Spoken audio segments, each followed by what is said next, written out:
I think so many have tried and failed that if they want to throw out Jared Kushner out there, he brings the complete support and the ear and confidence of the President of the United States, his father-in-law. That's a plus for him. If he wants to try it and he fails, okay, so he's one more on the long list of people who tried and failed. If he's able to make some progress, the best for it. I do want to go back, though, to the previous subject, which was the conflict of interest. We talked about the legality of it. What we haven't talked about is the political cost to it.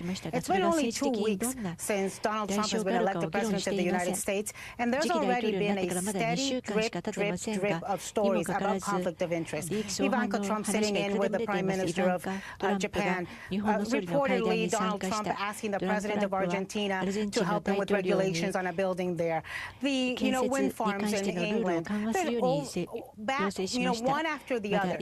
And Republicans are going to be in Congress are going to be in a very difficult position. They've honed in on the conflict of interest issue on Hillary Clinton for years now. It's going to be a lot of egg on a lot of people's faces in Congress if they don't accept the same kind of scrutiny and toughness on Donald Trump. So legality or not, I can tell you it's not going to pass political muster, and people are going to be bothered. And Donald Trump himself made such an issue of conflict of interest, of crooked Hillary. So we're going to have what now? Instead of crooked Hillary, we're going to have Don the Con trying to make profit out of the presidency. I'm not sure the American people will stand for that, and I'm not sure the U.S. Congress, including the Republicans in there, can do so either. Kayla, you want to respond to this? Is this draining the swamp, all of a sudden working on your family business at the same time as the nation's business? No, because as Kellyanne Conway said, every day he sits down with his accountants and lawyers to assure him that everything he is doing is right. We heard Reince Priebus say our White House counsel is going to look strenuously to make sure that his business efforts are not flowing into his official government work. He's ensuring and taking the appropriate precautions that he never gets to a position like where Hillary Clinton was, where you have 30% of U.S. uranium being sold to Russia after Bill Clinton's given a lucrative speaking deal. Kellyanne Conway also called this his day job, said his day job will be the presidency. Does that mean he's also going to have a night job, which is helping run Trump Inc.? No, he's passing that along to his children. He said that already. They are taking over the business. His interest is one sole unified interest, which is the interest of the people of the United States who have put him there. That is his interest, not his business. The problem is that he has said that he's going to pass on his business to his children. Guess who has been in all of the meetings with him thus far? We only have gone through 2 weeks of the beginning. He has done nothing to reassure the American people that he is going to take care of these conflict of interest. Can you imagine if Hillary Clinton had won and Chelsea Clinton was in any of the meetings that she was having during her transition? There would be hearings, there would be Fox News specials, there would be calls for independent prosecutors. Not just the conflict of interest is jaw-dropping, the hypocrisy is just unbelievable. All right, guys, we have a lot more to talk about. We still haven't even gotten to Hillary Clinton yet and the idea that Donald Trump doesn't want to go after her. We still haven't got to the issue of the alt-right, these racist groups and this racist group that met over the weekend. What Trump had to say about that with the New York Times, what Trump had to say about Steve Bannon and how his hiring has stoked enthusiasm with white supremacist groups. That's next.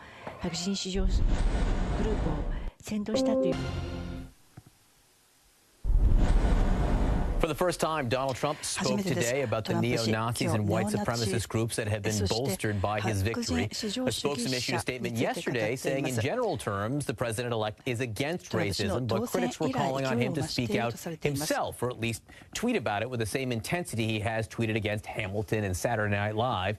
In his meeting with the New York Times today, the president-elect was asked several times about the white supremacists who have been celebrating his win. According to the Times, he said, quote, "It's not a group I want to energize, and if they are energized, I want to look into it and find out why." One way to look into it is to see what happened over the weekend at a neo-Nazi meeting in Washington. Sarah Gannam reports. Hail Trump! Hail our people! Hail victory! This rally happened just down the street from the White House. Or perhaps we should refer to them in the original German. Celebrating Donald Trump's victory, the rhetoric an unmistakable marriage of neo-Nazi hate and Donald Trump's campaign slogan. For us as Europeans, it is only normal again when we are great again. At the podium is Richard Spencer, founder of the movement that calls itself the alt-right. But their message is white supremacism, anti-Semitism, anti-immigration, neo-Nazi. America was, until this past generation, a white country designed for ourselves and our posterity. It is our creation. It is our inheritance, and it belongs to us. The crowd gathered this past weekend for the annual conference for Spencer's think tank, the National Policy Institute.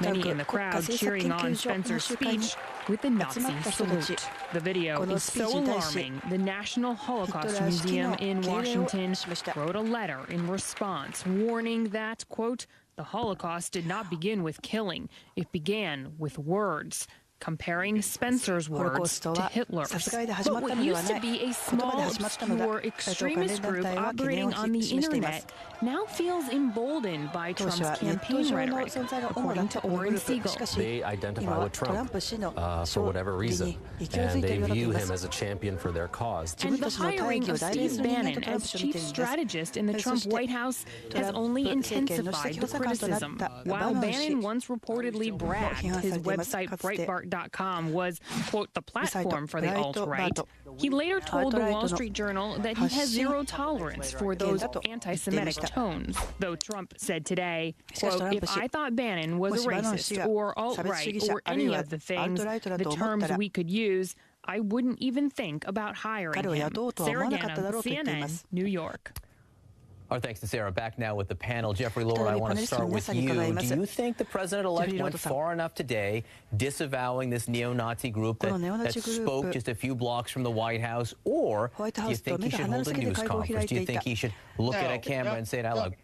They're not worth the attention. They're Nazis. They're socialists, right? They're Nazis being the National Socialist Workers' Party or whatever it was called. No, don't give them the time of day. I mean, one of the things that I've been talking about identity politics for years as being racist, and this is exactly why, is that everybody gave a pass to other groups, you know, talking about their racial identity, and this was the be-all and end-all. And now suddenly up pop a group of white people. This is exactly what happens. The left sort of provoked this. This is a really disgusting thing. The left, sorry. What did the left do here? They didn't hold the meeting at the Reagan Center over the weekend. Go ahead. The left, whether it's Black Lives Matter or La Raza, I mean, you can go back and back and back. Groups that identify themselves by race provoke this group to identify by race. This is America. But here's the problem with your argument, Jeff.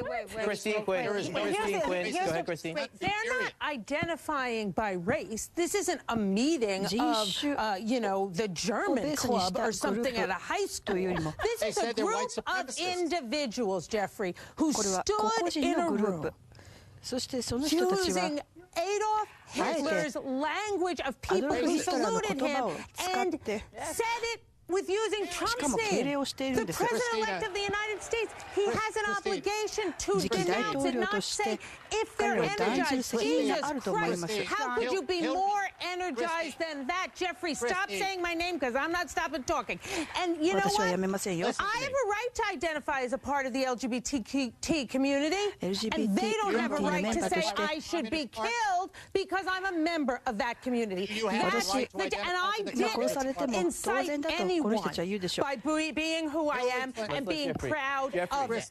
Hillary Clinton was endorsed by the Communist Party. I'm still waiting for her to denounce that. Hillary Clinton is not the president-elect of the United States. Anna, go ahead.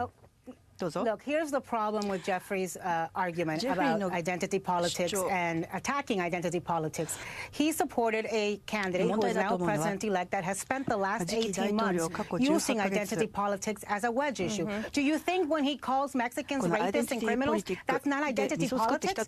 Do you think when he goes after Muslims and says we're going to put them in a registry, that's not identity politics? I don't know what the hell you call it, but in my book, that's identity politics. And what Donald Trump has to do is take responsibility He has unleashed the Kraken. That's why. It is not a coincidence that after he got elected, hate crimes spiked up. It is not a coincidence that the KKK celebrated his victory and wanted a parade in North Carolina, or that David Duke celebrated his victory. It is not a coincidence that these white supremacists were holding their hands up in a Nazi salute, saying Hail Trump. It is not a coincidence. If he wants to put the Kraken back in its cage, he needs to take leadership. He needs to take ownership.